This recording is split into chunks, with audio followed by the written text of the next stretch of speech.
everyone. I'm Kimberly Guilfoyle, along with Juan Williams, Jesse Waters, Jillian Turner, and Greg Gutfeld. It's 5 o'clock in New York City, and this is The Five.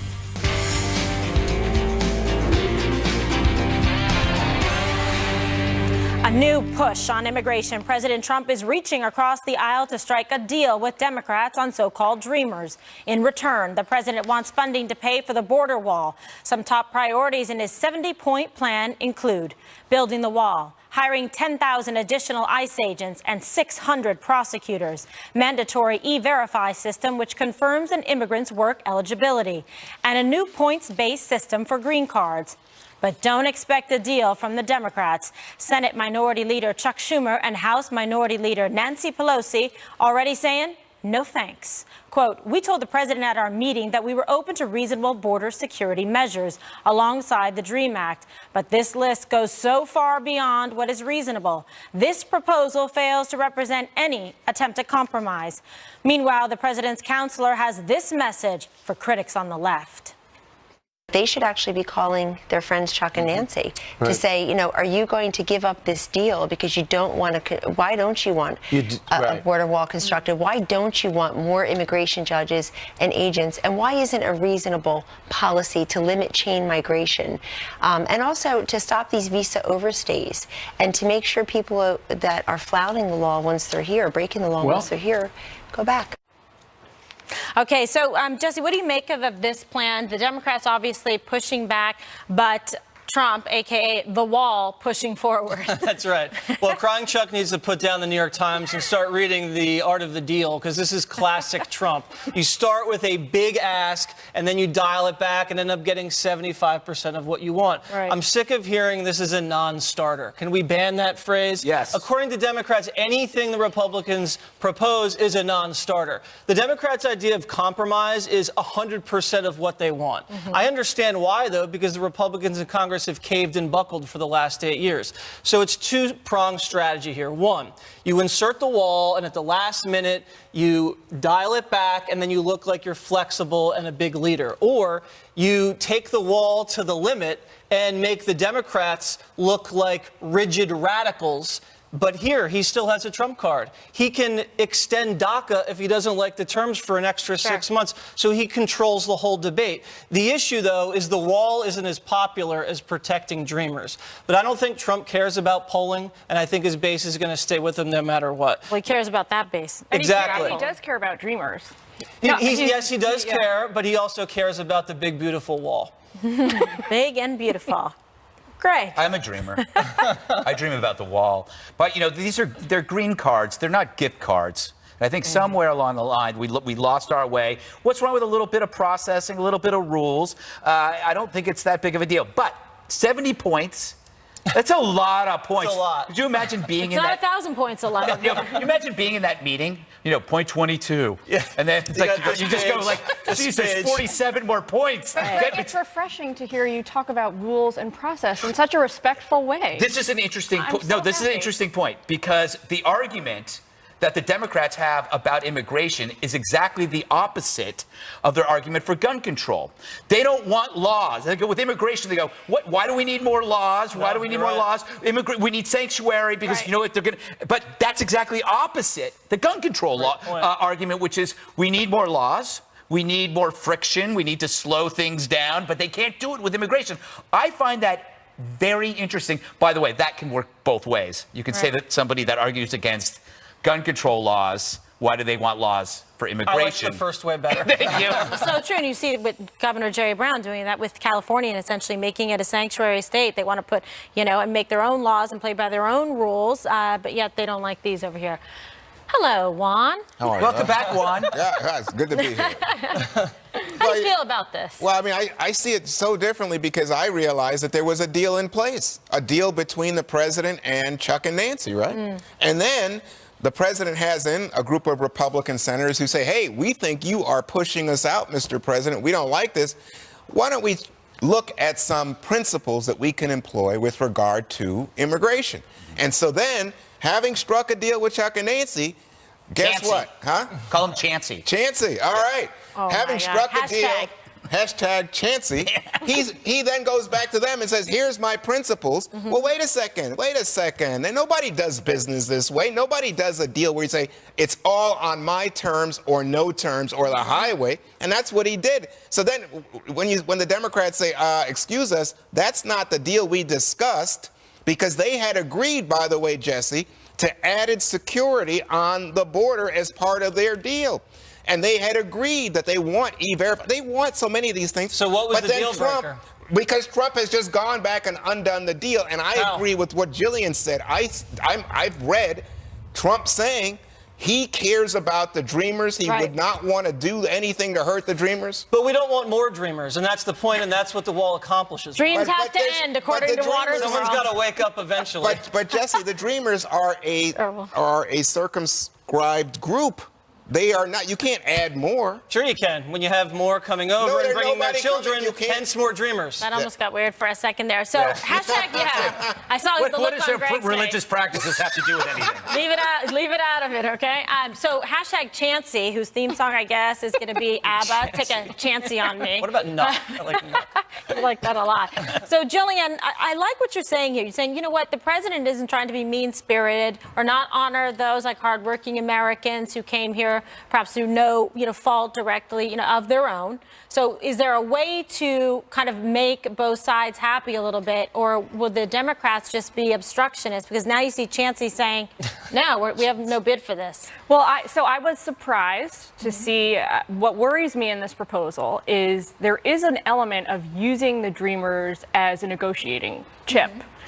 And President Trump has taken great care in many speeches, many public remarks to talk about the fact that emotionally and psychologically he connects with the idea that America should be a place to welcome these people. Sure. So I was disappointed by that. But my own political stuff aside for a second, I think the proposal that was submitted yesterday is really the administration's answer to the criticism that President Trump received in the wake of the failed health care repeal, which is that he was not invested personally. He was not involved in the process. He was not down in the nitty-gritty, figuring this stuff out, trying to help Congress come up with the specifics to populate this bill. This is something that's chock-a-block full of specifics. No one can levy that criticism again, against him in this instance. I think that was really the priority here, was cobbling together a complete plan. So, Jillian, the thing here is, though, that when I just want to put the point out there, the president has been willing to reach across to the Democrats to try to find some common ground. He's doing that even right now with Chuck Schumer as it relates to health care and saying, hey, look, I'm willing to do a deal. Like, can you guys come and sit at the table? No, but he is. You can't say that he's not. He's reached out in that regard. Isn't he trying to undercut the health care deal? Well, this comes to Jesse's trying to make it better. And when are the Democrats going to reach across and say, okay, we're actually going to try and do something that's in the best interest of the country? And you don't sit down to a negotiation and put out your lowest number. You sit down and put out your highest number and then negotiate Art of the deal. Down. Art of the deal. It's what Jesse said. A 70-point plan isn't what he's expecting to get. Right. If he gets 30 points out of that, that's a win. Yeah. And it also exposes the fact that Chancy did not read this because they didn't give specifics. He should have said, well, what do you don't like about it? Tell me what you don't like. They tend to do that. And they don't do their reading. Shove it through. But you brought up the point about how he's using DACA as a chip. That was brilliant on his part because it wasn't a chip. He'd already given into that, but he's still using it now. He says, you know what, you can have that. But you knew he was never going to send those kids back or the families back. So he fabricated a chip out of something that wasn't a chip. Also, within do you think he would go, if Congress doesn't get this done, do you think that he'll go back with an executive fix to the problem? Do you think he'd go that far? No, I don't think so. No, the base would freak out after that. And the politicians use chips all the time. They use the military as a bargaining chip during the debt ceiling. Right. Let's be honest. The Democrats don't want to secure the border. They like illegal immigration. They want to keep criminal illegal aliens here in this country. They don't want them deported. They're all for infrastructure, except the wall. Oh, gee. Except the wall. They want to build everything in America. The wall's going to be made in America, too, Juan. Don't you like that? Is that right? I hope so, because it was going to be paid for by the Mexicans. And it will be. Oh, I see. But let me just say. It will be. He hasn't given up on that. He hasn't. Jesse hasn't given up. In Water's world, Mexico pays for it. And what? Oh, I didn't know we were on Fantasy Island. Okay, but here's the thing. Surrounded by water, yes. You know, one of the arguments that came from the Dreamers, remember when they went and they got in Nancy Pelosi's face out in San Francisco, pushed her off? Remember that? Yeah. Yes. What were they saying, Jesse? They were saying, don't use us as a football in your negotiations with Donald Trump. Don't give in to added security for this and added funding for that. We believe we have a case to make. The American people want us to stay. Why are you guys making us a political football? And Nancy Pelosi, remember, she ran off the stage. You humiliated her. You enjoyed that moment. I very much did, Juan. Okay, Let's so play now, it. Do we have the tape? so now, guess what? Here comes Donald Trump. And he's in trouble with the Republicans. So he says, oh, wait a second, I got some principles here. And he's changing the deal, Jesse. Wow. That's not the art of the deal. He's changing the deal That's the because art he has of the reneging on a deal. Sounds like a good deal to me. Oh, principle, yeah. Reneging on a deal, that's not you. No, listen, he always said he wanted massive border funding as part of this deal. They made a deal to give him some border funding. It was a handshake deal, Ron. There was nothing in writing. If a Democrat did this to you, you would be through the roof, Jesse Waters. Wouldn't, because it wouldn't happen to me. Oh, I see. All right, Greg. Seize the moment. When you compare exit question, okay? McLaughlin Group. Call back. If you compare illegal immigration to the Russian meddling, why is one foreign influence okay and the other one not? I don't think that's a fair. That is not supposed to be a fair analysis. It's not supposed to be fair, but it's a great question. It is a non-starter. You know why? You know why? It's a non-starter. You know why it's not fair? Because it's a great question. Why is it illegal immigration can have an impact on your elections and on what you do, but Russian meddling can't? Great point. Mm-hmm. What are you talking about? One is a domestic issue for us as Americans. Illegal immigrants are not domestic. They're coming from other countries. Oh, that they're in our country, Greg? They're here. There were Russians in here, too. Oh, is that right? Yes. But, okay, also I can tell you. The idea of foreigners voting without registering, so voting illegally in this country, that myth was picketing. largely No, I'm talking about after picketing. the I'm talking about demonstrations, like political protesting. demonstrations. Keep up. Oh. Whoa. All right, Gutfeld, you're on a timeout. Not a word from you during the entire You know what, Jillian? commercial break. Jillian, he's a Russian. I think he's a Russian. I'm a spy. Well, no, I wouldn't put it past you. he has associations with her. Okay, coming up, more national anthem protests this weekend for the NFL, and the vice president takes a stand. That's next. Stay with us.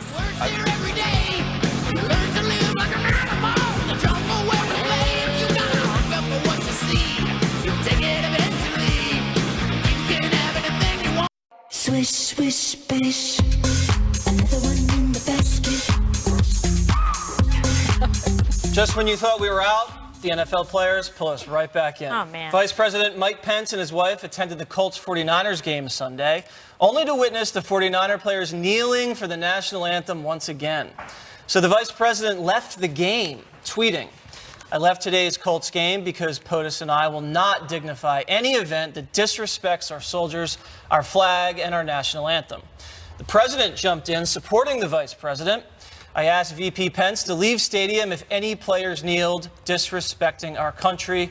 I am proud of him and Second Lady Karen." But now critics are suggesting it was a stunt. Here's Eric Reed of the 49ers. So this is The last time he's been to a Colts game was 3 years ago. So this looks like a PR stunt to me. He knew our team has had the most players protests. He knew that we were probably going to do it again. so ridiculous. By the way, it should be noted that the vice president was scheduled to be at that game for the statue unveiling of Peyton Manning. Take the statue down. I know. What are we going to do? Crazy. I think that statue's got to come down there, Gutfeld. Yeah, look, What do you think? okay. The idea that you're concluding that it's a stunt does not make you intelligent.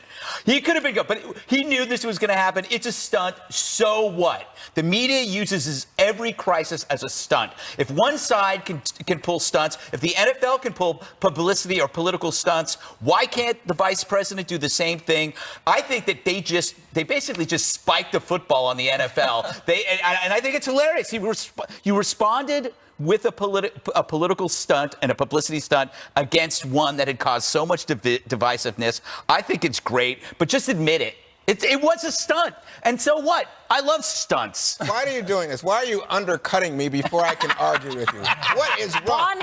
Something is wrong with him today. I think it's that Russian guy he's in here. But I mean, Juan, was it a stunt? I mean, he has a son who's active duty in the Marine Corps. Maybe he was very upset about the kneeling. Well, from all that we hear, he spoke to Trump right before. He tells the people in the press pool, don't get out of your cars because I'm going to leave soon.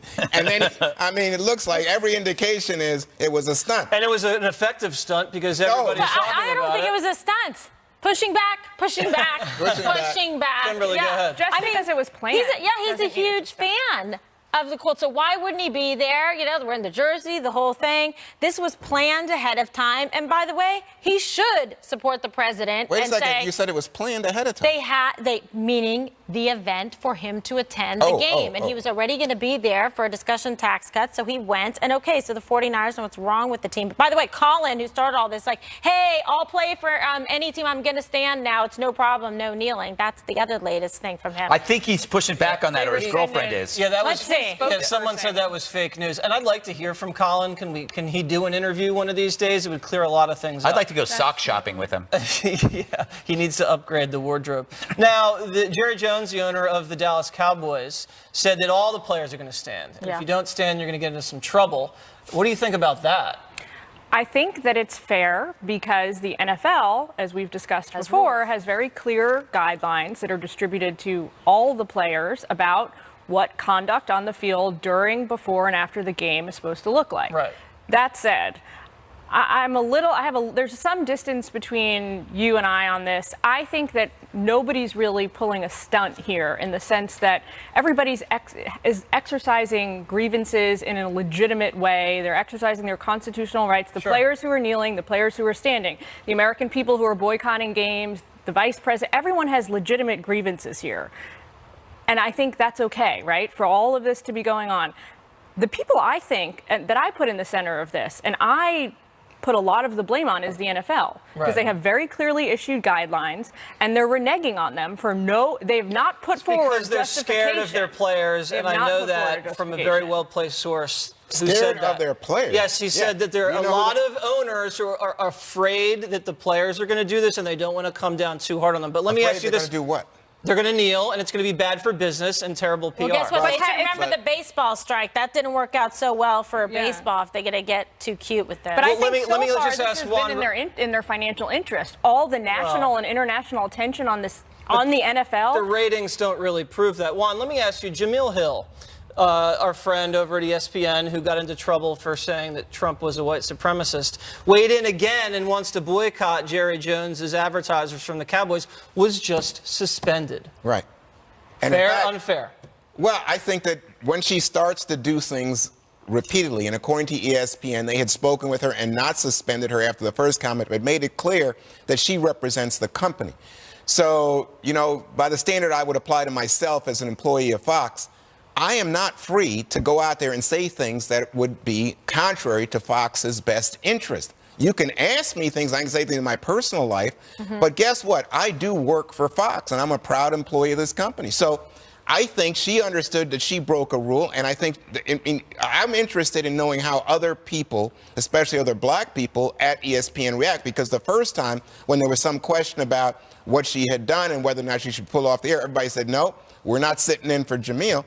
In this case, I think Jamil intentionally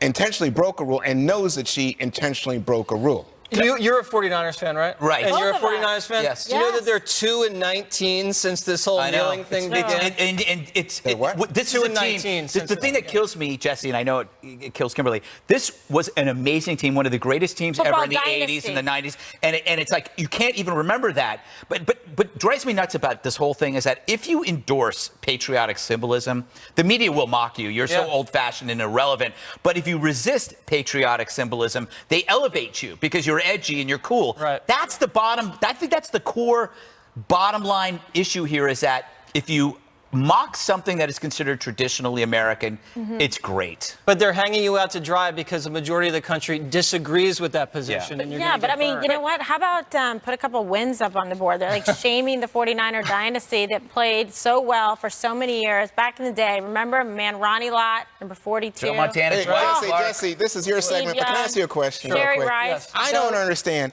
This John has Taylor. nothing to do with the flag or the anthem. Nobody's Taylor. trying to say they don't like America. They're saying they have a grievance over police. Kaepernick said it. Yeah, no. He said the police issue with Black America is really what he was trying to raise awareness of. Well, that How failed did this- because no one's talking about that. Yeah, oh no, the right. I think people on the left are, but people on the right have No, made this people on into the a left are blazing talking about issue. Donald Trump. Protest the police that are standing there if you had the guts. Stand in front of a cop and kneel. That's See right. where that gets you. Charles All right, Haley. nowhere. Directly Roger ahead. Craig. The story no one's talking about except Gutfeld. A major breakthrough in the fight against ISIS. Yes. Greg's monologue up next.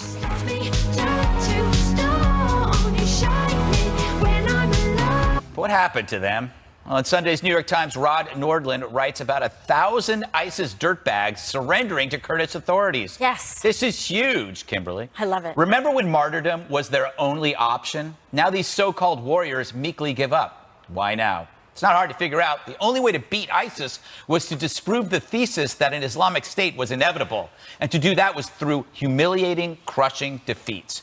The only reason why ISIS was around so long was that we wouldn't do that. And their grisly propaganda proceeded unabated, persuading entire cities to flee instead of fight. The longer we waited, you saw it, the worse it got. But coming at them, bombing the crap out of them, killing everyone they know, it seems to work. Who would have thought? Oh yeah, President Trump. It's something for which he gets no credit. He's literally ending ISIS. It won't be the end of jihadism, but for now, the dreams of a state are over. Their terrain is shrinking. Sometimes a full frontal assault is the most strategic idea, and it beats Obama's dithering, all that ever got us was the paralysis of analysis. So laugh all you want about the tired phrase, there's a new sheriff in town. I think ISIS got that message. And while we have to be careful of the mission accomplished syndrome, what is undeniable is that ISIS is off the front pages and on their last legs. One hopes Kim Jong-un is watching. Yes, I wrapped it all up. Indeed. Take it away, everybody. Jesse, what do you think? Big news. No one's caring because everything else is covering it up. I agree. I mean, ISIS, the strategy is taking hold. That Trump said in Saudi Arabia that he was going to have these Muslims drive them out, and they are. So it's the Kurdish military, the Arab militias, and the Iraqi forces. They've now toppled 3 strongholds, Mosul, Tel Afar, and Hawija. Raqqa is now the last stronghold. It's surrounded at this point. Yep. It could fall by the end of the year. We learned some valuable lessons here. 1, ISIS fighters, cowards. 2, loosening the rules of engagement, letting boots on the ground do their job, and then fighting them instead of containing them is actually an effective strategy. And the Iraqi military has come a long way since when Bush trained them. Remember those little videos where they were like hopping over things? That's gone. These guys are doing a great job. We also learned that everything President Obama said about ISIS was wrong. He said more boots on the ground was going to inflame the situation. He said more U.S. presence there was going to bog us down into a quagmire. And he also said there needed to be a political solution before there was a military solution. Turns out the military solution came first, and it's working. What I would like to see, though, is I would like to see more camera teams embedded in some of these battlefields, because then the American people can see You the first. sacrifices that were made. You're volunteering. No, but here's the thing. Yeah. Here's my theory Yes. on why there are no cameras there, because we are killing everything and they don't want to show it, and they're doing it in a way that might be experimental. They might be using stuff that like drones and stuff that we don't know about. So that's why I think we're not seeing a damn thing. And by the way, I think you have no problem with that, because I think you want the end result and the outcome. I'm pro-drone. Yes, absolutely. You always are. And what I think is important, and Jesse, you touched on this, is the Kurdish Peshmerga. What an elite fighting force. And they have really done a tremendous tremendous job along with their allies. And like you said, it's pretty much only Raqqa, and they have them contained in little pockets in Raqqa. So I think they just need to wipe them out all the way so they're not even JV team like Obama used to claim. But the interesting part is all of these members of ISIS, these fighters that are surrendering, okay, the ones that aren't, they're going into Afghanistan to try to fight the U.S. and Western forces there. So keep an eye on that. And that's hence the escalation and doing more, troops and stuff and forces in Afghanistan to help combat that. But where are all the ISIS guys that are surrendering going to go? Who is going to take care and control of them? And are they going to be released back out into Europe, where they can continue being radicalized or join with other groups or have cells and pockets to, in fact, commit other acts of terror? So I think that's a really important piece. Gitmo. Send them to Gitmo. Well, put another floor on it or two. That's right. Juan, why hasn't President Trump been awarded the Nobel Prize for this? Because he clearly deserves this. Oh, is that right? Great point. Yeah. Took the words right out of one. Yeah, really? I mean, these are modern day Nazis. These are modern day Nazis. No, these are. Look, I can't tell you. I am all for the decimation of ISIS. Go for it. But remember, when you said, let's not say mission accomplished. I agree. Hey, I'm all for that because guess what? Everything, in fact, Kimberly was just pointing this out. What's going to happen inside of Syria? We don't know. Yeah. Nothing's out. Oh, Jesse says additional troops. No, really, we put a few more specific trainers and fighters on the ground to work with Iraqi forces and especially Kurdish forces. Guess what? The Turks don't want anything to do. And guess what? The Iraqis say the United States, by supporting the Kurdish forces, is dividing their country and contrary to their interests and interfering in their domestic affairs. I'm remembering. Only Juan can turn a positive story about winning in Iraq into all these bad things. Let me get Jillian. There's a further point here. Okay, well, I don't want to just come in and be a downer. So the good news first is that Greg is right. Yeah. Major military victories on the ground in Iraq and Syria against ISIS, undeniably. And they cannot have a state, any legitimate claims to statehood without land. Okay, now are you ready for the bad news? Okay. You're going to get it anyway. Okay. The bad news is that the battlefield is no longer in Iraq and Syria. The battlefield has migrated into cyberspace. The battlefield today, 4 years into this battle, is now largely online. And while we are denying them safe havens, while we are killing their forces, they are attracting more and faster than ever before online. And that's where this part about combating the ideology comes in. And that's a point where President Obama was right, President Trump is right, everybody continues to point this out. Yet we're not very good at combating that. So we have major strides to go before we can declare mission accomplished. Unfortunately, I wish we could declare mission accomplished. Yeah. I just think killing them is a good thing. It's a great thing. Yes. It's a great thing. That's why I started with the good news. Right? Otherwise, it's on us again. Say that 5 times. Well, that's the problem. And by the way, majority of them that are captured, they're like, hey, my bad. I was just with ISIS for like a month. Yeah. I'm actually a really good cook. That's what they say. I was a clerk, and I just want to go work and live in America at McDonald's. Yeah, they should put them in front of a stove and be like, all right, whip something up. Let's see. Offer a proof. Isn't that funny? You are far more forgiving than I am. I would get out of here. And then we shoot him in the head. Yeah. Okay. Coming up, President Trump unleashes fury on a GOP senator that stands for Grand Old Party. Jillian. Details.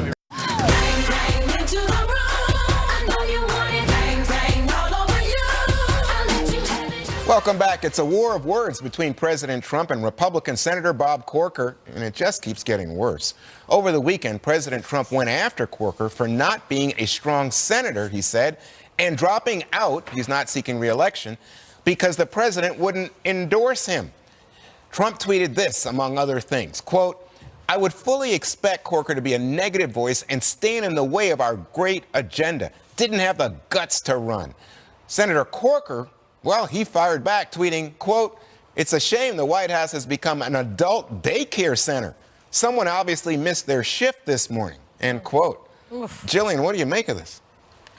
That's what we say about you all the time around here. Like, oh, someone missed their shift this morning. Yeah. I don't think this is about who's right and who's wrong, because we'll never know. who really said what and who's done what. And it's also not about who wins, because I don't think anyone wins in this argument. I think everybody loses. But I do think that something important to consider is who has more on the line to lose here. And from that optic, the president definitely has more to lose, because Corker is now a lame duck. He has no one to care about except himself. He has no constituents to impress and retain. He's just a free agent. Whereas the president, but in the next 2 years, the president actually needs Corker to get some important parts of his agenda through, like potentially tax reform, like potentially rejiggering the Iran nuclear deal, like potentially some more nominees for the State Department if we ever get any. So I don't think that it was smart for the president to go down this road with him, not because he's wrong and Corker's right, but just because of the practical considerations here. I don't think it was a smart calculation. So, Kimberly, in fact, over the weekend, the controversy about Tillerson supposedly calling Trump a moron, and then Corker gets involved and says, oh, I'm close to Tillerson, and in fact, Trump's tweets have undermined our diplomacy in the world. All right, so somebody cue up like Bad Blood. That's all I gotta say. Obviously, they don't get along. They're not like simpatico. There's people who had thought at first maybe that Corker would primary President Trump, but his approval rating right now is like 34% in Tennessee. Marsha Blackburn is a strong candidate, more on the president's liking. So, I don't know where he's going with this, meaning Corker, but, it's not going over well in general. I mean, what's he going to do? He's going to hurt the party then next by, not supporting tax reform or immigration or being on board for health care? I don't know. All right, so it's not Jesse, going well. Today, Jerry Seib in the Wall Street Journal writes, President has become a man without a party, that he's angry at Corker, he's angry at McConnell, he's angry at Lindsey Graham, John McCain, Jeff Flake, Susan Collins. What is going on? Well, the president does well when he runs against even the Republican Party. He's an outsider that worked during the campaign, but I can't believe I'm saying this, but Corker started it. I can't believe that this is like what we've devolved into when we talk about Trump tweeting. He did. He said that Tillerson, Kelly, and Mattis are the only three people that are keeping the world from descending into chaos. Right. That's what triggered the Trump tweet and then triggered the retweet. The whole thing's nonsense. Everybody just needs to chill. Well, whenever it comes to nonsense, the man who brings good sense to the table, Greg Gutfeld. Everything about life you can learn from the movie Dirty Harry. Corker is a genius. He's playing the befuddled mayor in Dirty Harry. Remember, he was always screaming at Harry Callahan, Harry, you got to stop that. You're going to get somebody killed. But Harry always won. And so what he's doing, when Corker's saying, oh, God, Trump's going to start World War III, he's contributing to the fears of Iran and North Korea, that even the politicians on Trump's side are scared to death of him. Who knows what Trump will do? Well done, Corker. You're scaring the hell out of our adversaries. And I knew that's what you meant to do. By the way, when I first met Bob Corker, he was mayor of Chattanooga. So maybe it could have been. I don't know. All right, coming up, calls for Christopher Columbus statues to be removed on a day when the man is honored with a public holiday. That story next. Sounds like when doves cry.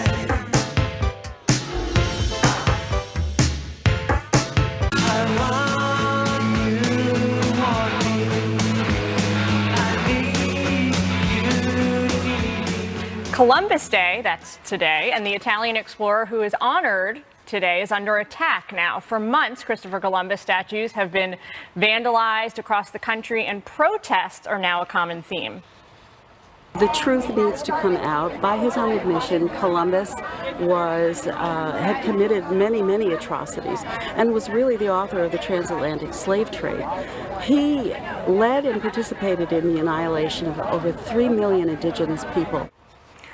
So 60+ towns and cities across the United States are now rejiggering this holiday, and they're calling Columbus Day things like Indigenous Peoples Day. Greg, I know that as long as we get to keep the holiday, you don't really care what we call it, right? You can come up with a better name, but it's got to be great to live in a country where this is your primary outrage. The greatest country the world has ever seen. You are out there arguing over the name of a holiday. That is the luxury of a leisure society. Let's talk about Leif Erikson. 500 years before Columbus, the guy discovered Newfoundland and I guess Canada. He was the first European expedition to North America. The most important thing, better than discovering America, Canada, wild grapes. Leif Erikson discovered wild grapes in, was it 1100 AD? I can't remember. Look it up at home. If it wasn't for Leif Erikson, I would not be drinking every night and keeping 3 bars in business. Thank you, Leif. To Leif, everybody. Leif Erikson Day. Jesse, what do you, can you get on board with Indigenous Peoples Day? Yes, I think we should just keep Columbus Day and then add Indigenous Peoples Day extra holiday. But here's the deal. That's like Tuesday after. Sure, yeah. It's like we'd still have to work. Everybody just so I know we do because we're here right now. Let's have some fun though. I think Columbus is an illegal immigrant. He was the first illegal immigrant. Wasn't his country.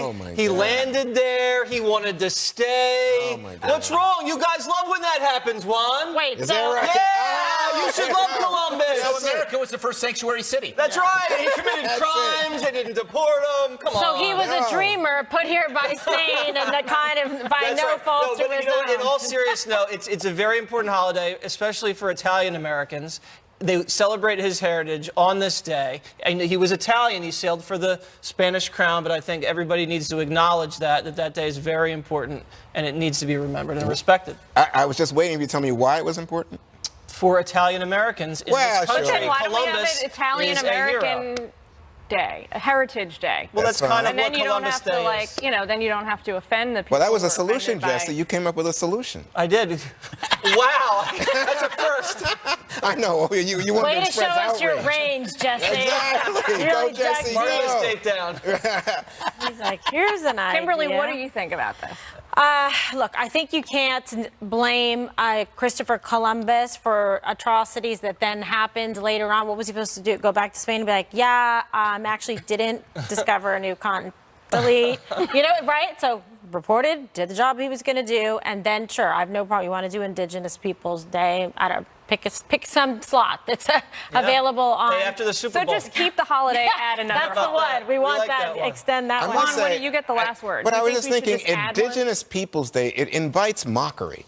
What a Why? name. I mean, what a crazy name. I mean, if you want to say, let's do something for American Indians, Native American, okay, let's Native argue American about that. Indian Day. They always But say that they're indigenous indigenous peoples- to the region and came from it to begin But with. is, and that's where they so this is originated. bigger than the USA, Kimberly? This is about, you mean the world? I don't know when you made that phrase up. You guys, I did. Indigenous people. I didn't make it up. I just said I like, thought no, it was. no, you guys I thought made it it was. up. But it's never enough. We gave you another holiday. Wait. Let's go to Louisiana. Now They it have the doesn't- most holidays. Okay, but what would you? Okay, what would you like to call it? Well, you said Italian Heritage Day was Jesse's solution. No, a separate Actually, day. that That was my idea. Oh, that was your But I'll idea. take credit for it. Let's call Jesse it will Greg take Day. credit for it. You should all stick with us because the best part of the whole show is coming up next. It's One More Thing. That's right.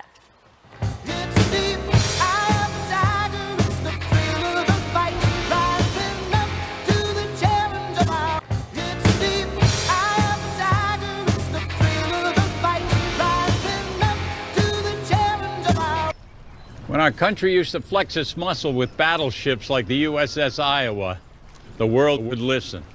It's time we return to the America I remember. Hi, I'm William Devane. There are dangerous forces everywhere pulling our country apart, threatening our economy and our way of life. That's why I'm going to do two things: support our military and buy gold from Roslyn Capital. I've never felt safe relying on paper money to protect my assets. That's why I buy gold from Roslyn. With Roslyn, what you order is what you get. No gimmicks, no nonsense, no hassle. We're all safer with our ships patrolling the seas. And my assets are a whole lot safer with gold from Roslyn Capital. So ask yourself, are you safe? Call now to get your free gold, silver, and IRA kits. Call 800-630-8900. 800-630-8900. 800-630-8900.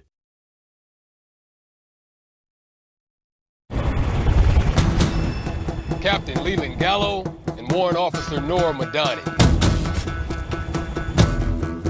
A have the honor of presenting you both with the Distinguished Flying Cross. RPG at 4 o'clock! For valor.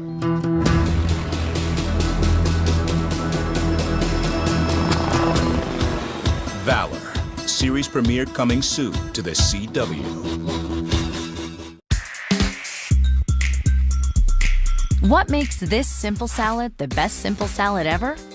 Heart-healthy California walnuts. The best simple veggie dish ever? California walnuts. The best simple dinner ever? Great tasting, heart-healthy California walnuts. So simple, so good. Get the recipes at walnuts.org. What if your pharmacy didn't act like a pharmacy? What if you never had to sort your pills? And taking your medication was this easy? What if everything was delivered to you, so you never had to waste time standing in line? PillPack is a new kind of pharmacy. We'll sort your medication and deliver it directly to your door. It's your medication made easy. Learn more at PillPack.com. Introducing Lean 13 from Nutrisystem. Lose up to 13 pounds in your first month, guaranteed. Go to Nutrisystem.com right now. Order your 28-day plan and get new NutriCrush bars to crush cravings free and Turbo Shakes to bust belly bloat free. Lose up to 13 pounds and 7 inches overall in your first month. Lose weight fast. Your first 13 pounds, gone. Visit Nutrisystem.com and get New Lean 13 with bars and shakes free. Kyle, we talked about this. There's no monsters. But you said they'd be watching us all the time. No, honey. We meant that Progressive would be protecting us 24/7. We just bundled home and auto and saved money. That's nothing to be afraid of. But... Good night, Kyle. I told you I was just checking the wiring in here, Kyle. He's never like this. I think something's going on at school. He's not engaging.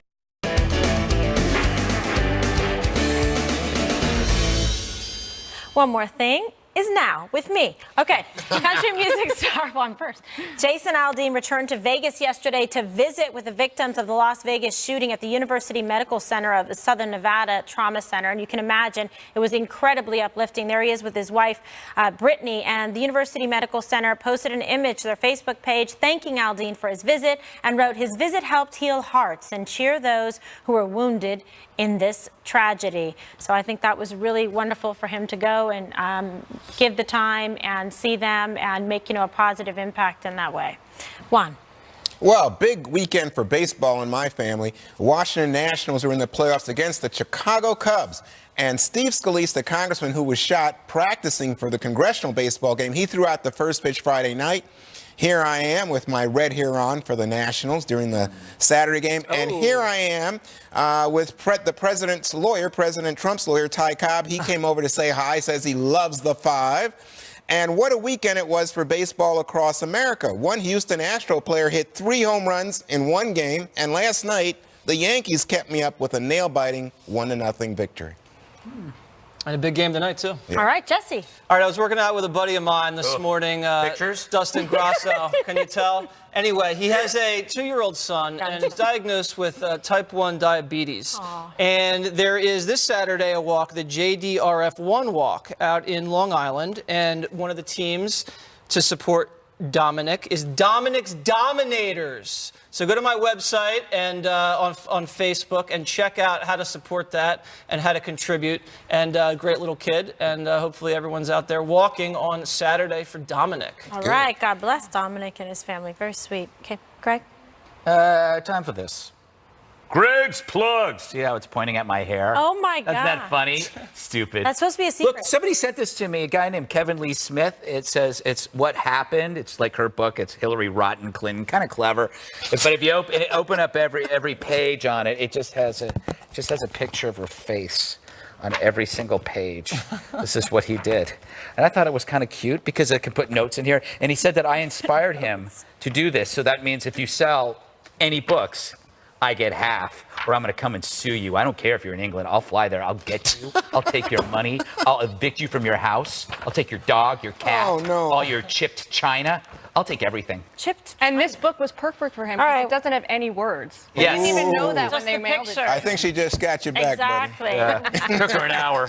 Way to make threats on live TV. Awesome, Greg. We'll be seeing you tomorrow. Oh! I won't be here tomorrow. I'll be doing a speech in Texas. See, it wasn't fake news. Okay. Jillian. So you might not think of koala bears as being great swimmers, but you would be wrong because this past weekend, the Volunteer Coast Guard of Australia found this little guy 300 meters, which is 328 yards, out to sea off the coast of Warneet in Victoria. They saved him, and he lived happily ever after. As a koala bear, he's been delivered to a place called Quail Island to live happily ever after. They're mean. No, they're not happy animals. Thank you to the Australian Volunteer National Coast Guard. They are mean little animals. Mean. I could make a joke right now that I'm not going to make. I know what I'm going to say. Takes one to know one. Exactly. That was about you, Greg. I know. Oh, my God. Okay, set your DVRs if you could kindly never miss an episode of The Five. Special report up next.